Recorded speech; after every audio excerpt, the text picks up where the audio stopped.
కూలినాలి తనువులు నడిచే ఎముకల గోళ్ళు 40 ఈడులు ముసలి తనపు ముడతలు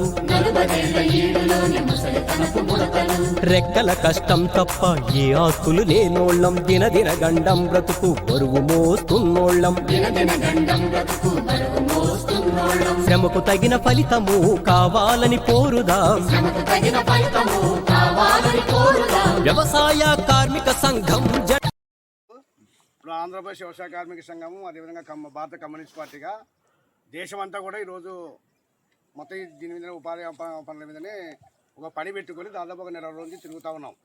ఎందుకు తిరుగుతున్నామంటే ఈ ఉపాధి పథకం చట్టం 2004లో మనకు చట్టం వచ్చింది. దాదాపు 20 ఏళ్ళు అయితే దాదాపు మనకు వచ్చి ఇప్పుడు అది ఈ చట్టం. అంటే అప్పుడు గవర్నమెంటు మన ఇక్కడ రాజశేఖర రెడ్డి సీఎం పైన మన్మోహన్ సింగ్ ప్రధానమంత్రి ఉన్నప్పుడు తీసుకొచ్చేది. అంటే అప్పుడు గవర్నమెంట్ కూడా కమ్యూనిస్ట్ పార్టీలు అంటే కమ్యూనిస్ట్ పార్టీలు సిపిఐ సిపిఎం ఇట్లా వామపక్ష పార్టీలను కూడా ఎంపీలుగా గెలిచి ఆ గవర్నమెంట్ కూడా భాగస్వాములుగా ఉండి గవర్నమెంట్ నడిపినారు. అయితే కమ్యూనిస్ట్ పార్టీ ఎంపీలంతా కూడా వామపక్ష పార్టీల ఎంపీలంతా కూడా వాళ్ళు కోరుకునేది ఏమంటే ఫస్ట్ కామన్ మినిమం ప్రోగ్రామ్ అని చెప్పని ఒకటి పెట్టినారు. దాంట్లో ఫస్ట్ మొట్టమొదటి కోరుకునేది ఏమంటే ఈ భారతదేశంలో ఉన్నటువంటి పేద ప్రజలకు అందరికి కూడా తిండన్న పెట్టండి పరైన చూపండి అని చెప్పని ఒక నినాదంతో చాలా ఏళ్ళు సుదీర్ఘకాలం పాటు పోరాటం చేసినారు. దానికి సంబంధించి ఈ భారతదేశంలో పేద ప్రజలకందరికీ కూడా ఏ గ్రామంలో ఉండారో అక్కడే వాళ్ళకి పనులు కల్పించాలా, ఇతర ప్రాంతాలకు వలస పోవద్దు, వాళ్ళ కుటుంబ జీవనోపాధి పెరగాలంటే జాతీయ గ్రామీణ ఉపాధి పథకం తీసుకోవాలని చెప్పి ఆ రోజు మనం కోరుకున్న సందర్భంగానే ఆ రోజు గవర్నమెంట్ 2004లోన నీకు మహాత్మా గాంధీ జాతీయ ఉపాధి పథకం చట్టాన్ని తీసుకురావడం జరిగింది. ఆ చట్టంలోనే మనకి ఆ రోజు 100 రోజుల పని విధానమే మనకు ఆ రోజు 100 రోజులు పని కావాలని చెప్పని 100 రోజులు పని కల్పిస్తామని చెప్పని ఈ చట్టం వచ్చింది. కానీ ఆ రోజు నుంచి ఈ రోజు వరకు కొనసాగుతూ వస్తుంది. అది మధ్యన ఈ బీజేపీ గవర్నమెంట్ అధికారంలోకి వచ్చిన తర్వాత దీనికి సంబంధించిన నిధులను తగ్గించుకుంటూ వస్తూ ఉంది.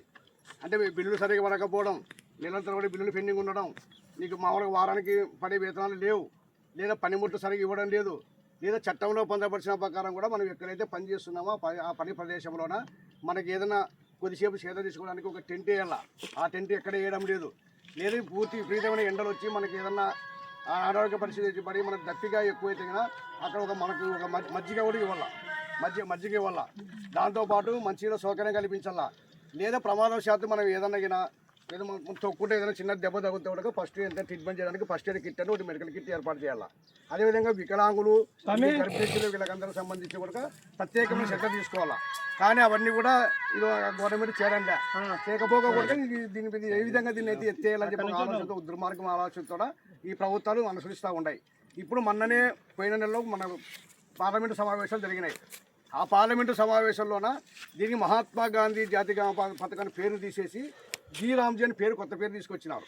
మళ్ళీ ఎందుకు తీసుకురావాల్సిన అవసరం వచ్చిందో వాళ్ళకే తెలుసున్నది. అయితే దాంతోపాటు ఈ మనకి ఇంతమందికి ఉపాధి పథకం పనులకి కేంద్ర ప్రభుత్వమే 90% నిధులు కేటాయించింది మనకి. అంటే 90% నిధులు కేంద్ర ప్రభుత్వం ఖర్చు పెడితే 10% మాత్రమే రాష్ట్ర ప్రభుత్వాలు ఖర్చు పెట్టేటివి.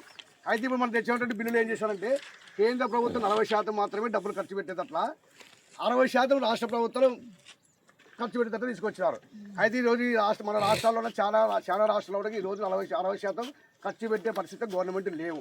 ఇప్పుడు ఇక్కడ మనకి కనీస జీతాలు ఇవ్వలేని పరిస్థితి అయిపోయింది, లేదా మనకి ఏదైనా వాగ్దానం చేసేటువంటి సంక్షేమ పథకాలు అమలు చేసేదాని వరకు చేయలేని పరిస్థితులు ఏర్పడతా ఉంది గవర్నమెంట్. 60% నిధులు ఎప్పుడు కేటాయిస్తా అంటే మనకి ఏదో మన సామెత చెప్తున్నా పొమ్మని లేక పొగ పెట్టినట్లా దీన్ని ఏ విధంగా అయితే దీన్ని ఎత్తేయాలా అనే ఆలోచనతోనే మన చట్టం తీసుకొచ్చి దీన్ని రద్దు చేసినారు. ఆల్రెడీ ఇంతకుముందు మనకు పని గ్యారెంటీ ఉండేది ఉపాధి పథకంలో, ఇప్పుడు పని గ్యారెంటీ లేదు. పని గ్యారెంటీ అనేది మన ఈరోజు పని అడిగితే ఖచ్చితంగా జాబ్ కట్టుకున్న ప్రతి ఒక్కరికి పని పెట్టాలా. కానీ ఇప్పుడు ఆ సిస్టమ్ లేకుండా తీసేసినారు. దీంట్లో అంటే అనేక లుసుకులు తీసుకొచ్చినారు. దీంట్లో 2 పూట్ల పని విధానం తీసుకొచ్చినాడు. అంటే ఏదో విధంగా దీన్ని దూరం చేయాలని ఆలోచనతో. కాబట్టి దీన్ని మనం మొత్తం దేశంలో ఉన్నటువంటి అన్ని రాజకీయ పార్టీలు ఒక బీజేపీకి సంబంధించిన అనుకూలమైన పార్టీలు తప్ప అందరూ వ్యతిరేకిస్తున్నారు. దీన్ని కొత్త పాత పద్ధతే కొనసాగించాలా. మహాత్మా గాంధీ జాతీయ ఉపాధి పథకంలో చట్టం తీసుకొచ్చిన చట్టాన్ని ఏ విధంగా ఆ చట్టంలో పొందపరిచారో వాటిని సక్రమంగా అమలు చేయాలని చెప్పని ఈరోజు అనేక రాష్ట్రాల కూడా మొత్తం అనేక దేశవ్యాప్తంగా కూడా మొత్తం అన్ని పార్టీలు నీకు బీజేపీ ఇతర పార్టీలన్నీ కూడా ఈరోజు ఉద్యమాలకి స్టార్ట్ చేసినాయి. అనేక శాతం ఆందోళన జరుగుతున్నాయి.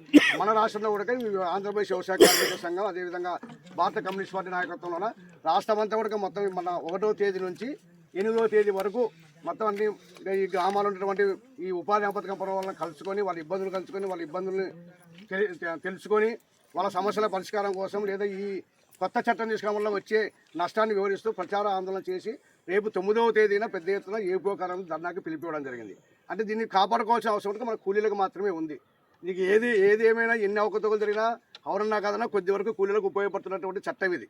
కాస్త పోస్తూ ఉపయోగపడుతూ ఉంది.